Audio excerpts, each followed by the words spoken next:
প্রভুপাদ ব্যাখ্যা দিচ্ছেন যে বিষয় ভোগের প্রমত্ত অনিভোগ্য ব্যক্তির দীর্ঘকাল জীবিত কিনা।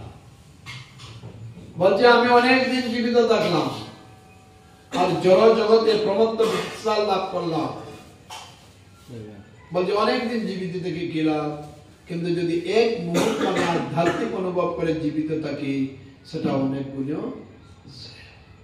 যেমন খট্টাঙ্গ মহারাজ, উনি ক্ষণক মুহূর্তের মধ্যে ভগবান প্রাপ্তি লাভ করেছে। এরপরে শ্লোকে আছে যে বিচক্ষণ মানুষ সর্বদাই মানব জীবনের চরম উদ্দেশ্য সম্বন্ধে সচেতন থাকা উচিত। জড়জাগতিক জীবনের আবশ্যক প্রয়োজনগুলো মেটানোর জন্য কর্ম করাটা সবকিছু নয়। জড়জাগতিক যেটা ডিজায়ার, এটা আপনি না চাইলেও পূর্ণ হলো।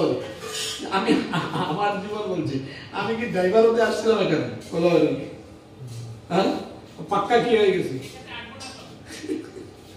7 ঘন্টা 8 ঘন্টা গাড়ি ড্রাইভিং করছি। আমি কি ভাবছিলাম যে আমি ড্রাইভার হবো? আমি কি ড্রাইভার হওয়ার জন্য, গাড়ি ড্রাইভিং করার জন্য ঘর ছেড়েছিলাম? বলো রে, গাড়ি কেনার জন্য? সেটা বলছে জড়জাগতিক যেটা ডিজায়ার তোমার আছে, তুমি না চাইলে এগুলো অটোমেটিক বলো রে। প্রভুপাদ কি গৃহ ত্যাগ করেছিল 10 বছরে 108টা মন্দির বানানোর জন্য? এটা কি প্রভুপাদের উদ্দেশ্য ছিল? এত গোশালা করা, এত বৈদিক আশ্রম করা, এগুলো কি ইচ্ছা ছিল?